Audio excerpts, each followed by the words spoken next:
नमस्कार, म विष्णु प्रसाद दुलाल। गाउँले किसान च्यानलमा यहाँहरूलाई स्वागत छ। आज म कृषि पेसामा संलग्न भएका किसानहरू किन यो सन्तुष्टि छैनन् र चाहिँ आफूले भने जति आय आर्जन किन गर्न सकेका छैनन् भन्ने विषयमा म केही कुराहरू गर्न गइरहेको छु। त्यो मध्ये पनि दुईटा पाटो छ। एउटा पाटो भनेको जस्तो चाहिँ के भन्दाखेरि कृषिसँग सम्बन्धित, जस्तो बाली नाली बोट बिरुवाहरू र चाहिँ सब्जीहरू यस्तोहरू पर्न जान्छ भने अर्को पाटो भनेको पशु पन्छी पालन सम्बन्धीका कुराहरू चाहिँ यसमा समेटिन्छन्। पशुपट्टिको भन्नाले पशु पन्छीपट्टिको चाहिँ पाटो समेटिन्छ। यसमा अब जस्तै गाई पालन भयो, बाख्रा पालन भयो, कुखुरा पालन भयो। अब यो कुखुरा पालनलाई अझ म पन्छी भन्छु। जस्तो त्यसमा पनि अब कतिपयले व्यावसायिक रूपले चाहिँ टर्की पाल्नु भएको छ, कतिपयले चाहिँ अब कुखुरा पनि लेयर्स भयो, ब्रोइलर भयो, लोकललाई पनि फार्मको डिजाइनले पाल्नु भएको छ भने कतिले टर्कीहरू पाल्नु भएको छ, कतिले परेवैको पनि पालन गरेको पनि देखेको छु मैले काहीँ कुनै कुनै कृषकहरूको घरमा। भने म आज यसलाई चाहिँ मेन चाहिँ भनेको पशुपालन सम्बन्धीको अन्तर्गतमा गाई बस्तुहरूबाट जुन गाई पालन गरिराख्नु भएको छ या भैँसी पालन गरिराख्नु भएको छ उहाँहरूलाई भने जति आय आर्जन गर्न र आफू सन्तुष्ट किन हुनुहुन्न भन्ने विषयमा म हजुरहरूलाई पनि जानकारी गराउन गइरहेको छु र मलाई लागेका कुरा भन्न गइरहेको छु। भने हजुरहरूले पनि केही भोग्नु भएका र हजुरहरूका अनुभवका कुराहरू पनि छन् भने मलाई सेयरिङ गरी केही चाहिँ मैले पाएको जानकारीहरू मध्येबाट पनि थप गर्न चाहिँ हुन्छ भन्ने आश लिएको छु। र यस विषयमा मैले भन्नुपर्दा जस्तो के भनेदेखि यो गाईहरू सम्बन्धीको विषयमा गाई पालनलाई अहिले मैले जोड गरेँ। गाई पालनमा के छ भनेदेखि पहिलो कुरो, सबैभन्दा ठुलो कुरो मुख्य के आउँछ भनेदेखि गाई पालन गर्नका लागि जो आफू ओनर हो, जो चाहिँ पशुपालन सम्बन्धितको मालिक हो या व्यक्ति हो, उसले सही समयमा निगरानी पुर्याउन नसक्नु नै एउटा चाहिँ उसले फाइदा लिन नसक्नुको कारण एउटा त्यो हुन आउँछ। जस्तै त्यसमा के पर्न आउँछ भन्दाखेरि यसको गाईलाई दिइने दाना पानीका कुराहरू भए, त्यसलाई दिइने चाहिँ जति पनि आहारका चिजहरू भए, यिनीहरू चाहिँ आफूले गर्न सकिएन भने या आफ्नो निगरानीमा गर्न सकिएन भने उसबाट आउने आम्दानीको पाटो घट्न जान्छ। जस्तै एउटा गाईलाई तपाईँले चाहिँ 5 केजी दाना दिनु पर्थ्यो भनेदेखि चाहिँ स्टाफको भरमा तपाईँले परेर चाहिँ गर्नुभयो भनेदेखि अब त्यो 5 केजीमा पनि एकै खालको दाना नपर्न सक्छ। जस्तो लु 5 केजी भनेको चाहिँ ठाउँमा उसले 2.5 किलो 3 किलो या 4 किलो दियो भने उसको शरीरलाई चाहिने चाहिँ डोज घट्न जान्छ। त्यो डोज घट्न जाँदाखेरि उसले चाहिँ खानुपर्ने मात्राहरू उसलाई नभएपछि उसको शरीरमा त्यति मात्रा पुग्दैन, नपुगेपछि दुधको उत्पादन घट्न आउँछ भने त्योसँगै अब जस्तो उसको पेट भर्नका लागि हामी एउटा भनेको चाहिँ अब घाँसहरू दिएर पनि त्यसलाई सपोर्टिङ गर्छौँ भने मेन भनेको चाहिँ यसको भुस, गहुँको भुस छल्ली भनिन्छ हो यो, या चाहिँ पराल यो दिनै पर्छ। अब त्यसमा हुन त अब पाउने तत्त्वहरू त खासै हुँदैन, तर पनि उसको शरीरमा चाहिने चिजहरू चाहिँ मिश्रित भएर गएर उसले डाइजेस्टको सिस्टममा चाहिँ डाइजेस्ट गराउनका लागि चाहिँ उसको शरीरमा प्रशस्त मात्रामा पाएन भनेदेखि पनि उत्पादन घट्न जान्छ।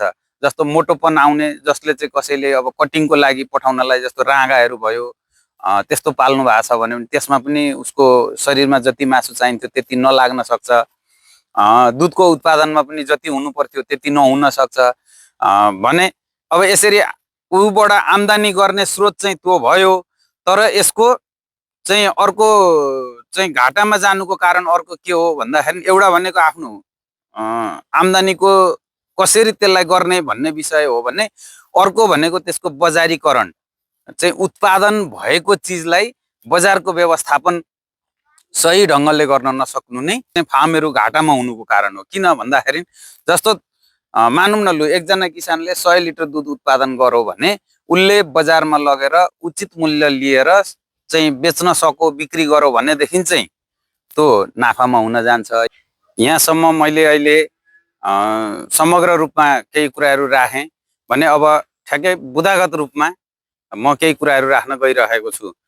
के भन्दाखेरि जस्तो बजारको व्यवस्थापनका कुराहरू भनी गए, जसले उत्पादन गर्छ र उपभोक्ता गर्ने सम्म नपुग्नु पनि एउटा ग्यापिङ हुनु पनि त्यो पनि हुन सक्छ। जस्तो चाहिँ उत्पादन गर्नेले उत्पादन गरो, तर लगेर उसले चाहिँ अर्को खरिदकर्तालाई दियो या होलसेलरलाई दियो, त्योबाट चाहिँ अनि अर्को खुद्रा विक्रेताले लगेर बेच्नु पनि, त्यो चाहिँ बिचको जुन ग्यापिङ हुन्छ त्यसको कारणले पनि यता उत्पादन गर्नेकोमा चाहिँ भाउ कम पाउने चाहिँ सम्भावना हुन्छ। र यहाँबाट जसले उत्पादन गरेको छ भने कन्ज्युमर जो उपभोक्ता हो उसकामा डाइरेक्ट पुग्यो भनेदेखि बजार भाउ त आखिर एउटै तोकिएको रेट हुन्छ। त्यसमा चाहिँ यता आफूले उत्पादन गरेको कुरो बजार पुर्याउँदाखेरि आफै नै त्यहाँ इन्भल्भ भइयो भने, आफै संलग्न भएर चाहिँ त्यसरी कारोबार गर्न सकियो भनेदेखि सोचे भन्दा बढी फाइदा हुन सक्छ। अब यता पशुपालनमा अर्को कारण भनेको जस्तो आफूसँग प्राविधिक ज्ञान नहुनु पनि हो। त्यसबाट चाहिँ अब जस्तो गाईको बिरामीहरू सामान्य हुँदा पनि थाहा नपाउनु एउटा त्यो पनि हो। अनि दाना पानी खुवाउने कुराहरू पनि हुन्। त्यस पछाडि गएर चाहिँ समग्र रूपमा चाहिँ गाईहरूको जुन स्याहार सम्हारका कुराहरू हुन्छन्, समयमा दाना पानी चाहिँ उनीहरूलाई आहार नदिनु पनि हो। उनीहरूलाई चाहिने चिजहरूको चाहिँ खाइ खोराकीहरू औषधिहरू बेलामा नगर्नु पनि हो भन्ने मलाई लाग्छ। तपाईहरुलाई कस्तो लाग्छ त्यसको पनि म फिडब्याक पाऊँ भन्न चाहन्छु। जस्तै हामीहरूले प्राविधिक पाटोलाई लिँदाखेरि एउटा गाई या चाहिँ एउटा फार्ममा भएको गाई बिरामी भयो भनेदेखि त्यो सही समयमा बिराम लागेको सही समयमा पहिचान नहुनु एउटा समस्या हो। अर्को आफूले गर्न नसक्नु पनि एउटा समस्या हो भने, अर्को कुरो तपाईलाई थाहा भए पनि तपाईले खबर गर्नुभयो र समयमा प्राविधिक नआउनु पनि अर्को समस्या हो।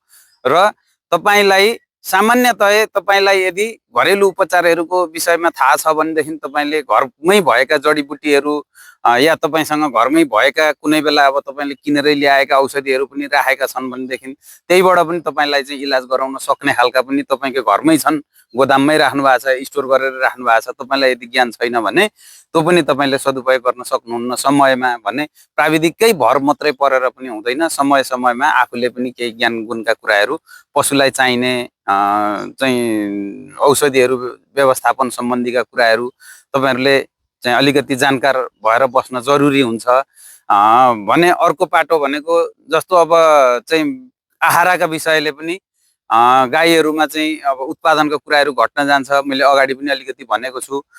त्यसमा पनि मेन कुरो भनेको समयमा दाना पानी आहार उचित खालको नहुनु पनि एउटा समस्या हो। र ती गाईहरुलाई चाहिने तत्त्वहरू के हुन् भनेर जानकारी नहुनु पनि अर्को समस्या हो भने यसको पाटोमा म अलिकति अब आहार सम्बन्धीको कुराहरूमा जोड दिन चाहन्छु। जस्तो गाईलाई मेन चाहिँ उसको पेट भर्नका लागि चाहिँ दिइने भुस परालका कुरा अघि पनि गरिरहेछु। त्यसमा कुन गाईले, जस्तो एउटा गाई 10 लिटर दुध दिने छ र अर्को 5 लिटर दुध दिने गाई छ भने उसलाई समयमा औषधि पानी पनि उसलाई चाहियो। बढी दुध दिनेलाई उसलाई चाहिँ के भनेदेखि उसको शरीरलाई चाहिने खालको आहारहरू पनि चाहियो। जस्तो एउटा 5 केजी दुध दिने गाईलाई तपाईले 2 किलो दाना दिँदा हुन्छ भने 10 किलो दुध दिने गाईलाई चाहिँ 4 किलो या 5 किलो दाना दिनुपर्ने आवश्यक पनि पर्न सक्छ। किनभने उसको शरीर बनावटहरू कस्तो छ, कुन जातको छ, जातको हिसाबले पनि उसलाई दिनुपर्ने हुन्छ, आहार दिनुपर्ने हुन्छ। प्राविधिक पाटोमा म अर्को कुरो पनि जोड्न चाहन्छु। जस्तो हामीहरूले पालेको गाईबस्तुहरूलाई उत्पादन बढी लिनका लागि अर्को भनेको गोठको व्यवस्थापन, यसमा हरेक कुराहरू आउँछन्। यसलाई मैले केही कुराहरू मात्रै यसमा समेट्न खोजेँ। जस्तो उसलाई बस्ने ठाउँको व्यवस्थापन यदि तपाईँ सम्भव हुन्छ र सक्नुहुन्छ भने गाईलाई चाहिँ माटोको व्यवस्था भनेको जति हुन्छ प्राकृतिक कुरा नै भनौँ न, प्राकृतिक कुरालाई समेटेर तपाईले व्यवस्थापन गर्न सक्दा अझ राम्रो हुन्छ। जस्तो चाहिँ के भनेदेखि त्यो गाईले माटैमा बसोस्, माटैमा खाने खालको व्यवस्था गर्न सक्नुभयो भनेदेखि हुन्छ। तर अहिले कस्तो छ भनेदेखि आफ्नो सजिलोको लागि, गाईबस्तुको सजिलोको लागि त यो होइन। जस्तो अब मैले पालिराखेको गाईहरूमा पनि मैले गोठको चाहिँ जुन उनीहरू बस्ने ठाउँ हुन्छ त्यो ढलाइ गरेको छु। यो गाईको लागि, उनीहरूको स्वास्थ्यको लागि हो भनेदेखि यो उपयुक्त होइन। तर आफूलाई काम गर्नको लागि सजिलो होस् भन्नका लागि चाहिँ यो गरिएको छ भने। अब त्यसका लागि पनि जस्तो बस्ने ठाउँकै लागि पनि अब जस्तो मैले गोठ ढलाइ गरेँ भने त्यसमा मैले तर म्याटको व्यवस्था गरेको छु। जुन यो काउ म्याट भनेर बजारमा पाइन्छ हो, यसको चाहिँ व्यवस्थापन गरेको छु। जस्तो मसँग चाहिँ 25-30 वटा गाई छन्, मैले 25-30 वटा गाईलाई पुग्ने गरेरको म्याट 25-30 वटा लगभग एउटालाई हुन्छ 25-30 वटाको व्यवस्थापन गरेको छु भने अब गाईलाई खान दिने समयका कुराहरू हुन्छन्। जस्तो तपाईले कतिपल्ट दिन सक्नुहुन्छ त एउटा गाईलाई भन्दाखेरि अब कतिपय गाउँघर तरिकाले पालिराखिएको हुन्छ। एउटा दुईटा पाल्ने चाहिँ कृषक दाजुभाइहरूले के गर्नुहुन्छ भनेदेखि बिहान एकपल्ट उसलाई अलिकति खान दिनुहुन्छ, अनि त्यस पछाडि फेरि एकछिनमा खोले दिनुहुन्छ, अनि एकछिनमा फेरि घाँस हालिदिनुहुन्छ, एकछिनमा गएर फेरि दिउँसो पराल दिनुहुन्छ, दिउँसो फेरि अलिकति पानी दिनुहुन्छ। उसलाई जतिखेर पनि खानै मात्रै दिइराख्ने हो भनेदेखि उसले खाएको कुराहरूलाई उसको शरीरमा चाहिँ घुल्नका लागि, त्यो डाइजेस्टिभ चाहिँ जुन हामी पाचन प्रक्रियामा पुर्याउनका लागि उसले चाहिँ के भन्दाखेरि पचाउने जुन भन्छौँ, उग्राउने भन्छौँ, हो यो गर्ने समय पनि उसलाई दिन जरुरी हुन्छ। तब उसले खाएको कुरो मजाले डाइजेस्ट गर्न सको, उसले उग्राउन सको, पचाउन सको भनेदेखि मात्रै उसले सही चाहिँ उत्पादन दिन सक्छ। अनि त्यसमा पनि अब तपाईले खान दिँदै पनि जस्तो उसलाई पाचन हुनलाई गाह्रो पर्ने चिजहरू जस्तो मकैको चाहिँ अब 2 फब्लाटा बनाएर या दानै, गहुँको दानै त्यसरी दिनुभयो भनेदेखि उसले त्यो चाहिँ दिने चलन त त्यस्तो छैन। तर त्यसरी केही कथम खायो भने पनि उसको पेट फुल्ने समस्या आउन सक्छ, उसलाई चाहिँ के भन्दाखेरि ग्यास भरिन सक्छ। त्यसले गर्दाखेरि अब मकै पिठो तपाईँ दिँदै हुनुहुन्छ भनेदेखि त्यसलाई पिसेर जुन चामलले खालको बनाएको हुन्छ त्यो मात्रै दिनुपर्ने हुन्छ। त्यसमा पनि तपाईँले चाहिँ उसको लिमिट कति हो त, जस्तो एउटा लोकल गाई छ भने 1.5 किलो दिनु होला।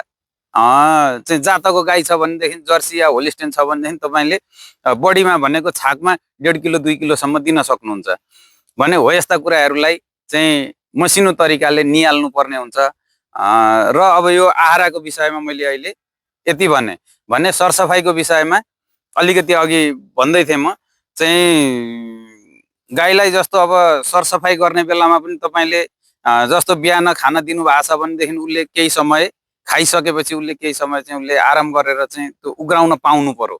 यदि उसले चाहिँ के भनेदेखि अब खाएको कुरो उग्राउनै नपाइकन तपाईँले अर्को कुरो खानदिने हाल्नुभयो भनेदेखि तपाईँले 1 दिन दिनुहुन्छ, 2 दिन दिनुहुन्छ, 1-2 दिन पछाडि उसले मलाई अब ल्याउँछ खाने कुरो भन्छ र ऊ त्यही प्रतीक्षामा ऊ बसिरहन्छ। उसले पाचन प्रक्रिया जुन हो उसको एक्टिभ गराउन पाउँदैन, गर्दैन, उसले भनेको उग्राउँदैन भने हो। यस्ता कुराहरूलाई मध्यनजर राखेर तपाईँले यदि दिन खोज्दै हुनुहुन्छ भने त्यसलाई बरु राखेर होल्ड गरेर त्यो उसको समय कतिखेर हो त दिने। जस्तो बिहान 7 बजे दिनुहुन्छ भने दिउँसोको कति बजे दिनुहुन्छ तपाईँ? 12 बजे दिनुहुन्छ भने बरु त्यो बिचको केही कुराहरू छ भनेदेखि 12 बजेसम्म बरु होल्ड गरेर अनि दिनु होला। अहिले अब हामी सरसफाइको विषयमा म केही कुराहरू गर्छु। जस्तो एउटा गाईको गोठमा चाहिँ अघि मैले भने माटोको कुराहरू गरेँ। माटोमा चाहिँ अब उसले पिसाब गर्ने बित्तिकै टेक्दाखेरि चाहिँ त्यो हिलो बनिहाल्छ।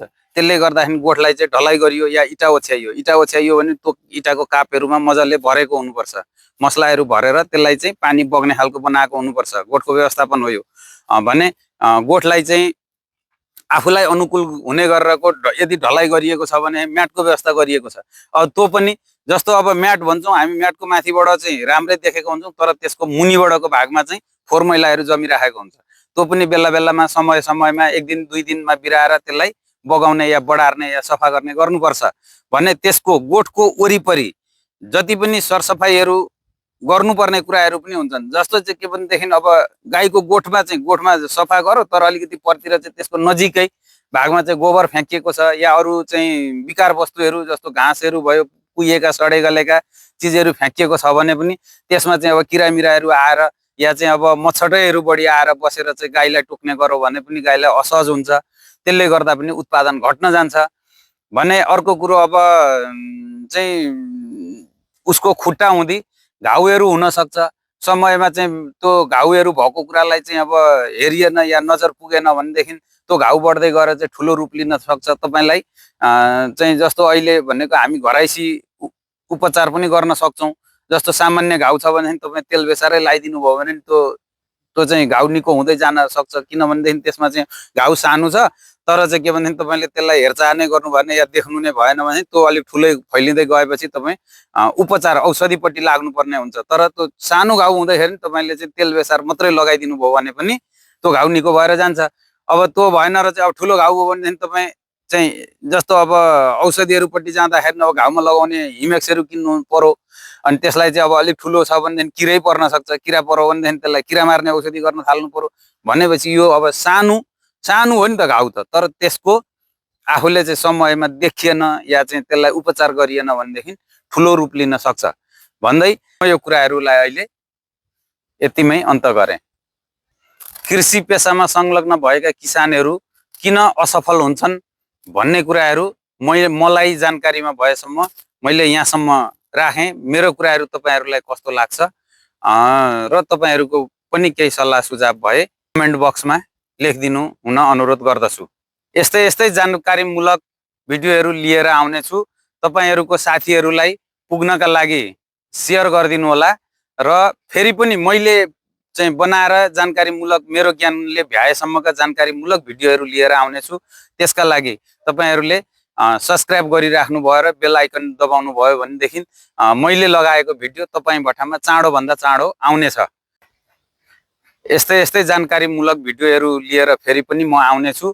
आजलाई यतिमै अन्त्य गर्दै हजुरहरूसँग बिदा चाहन्छु। हवस् त, धन्यवाद, नमस्कार।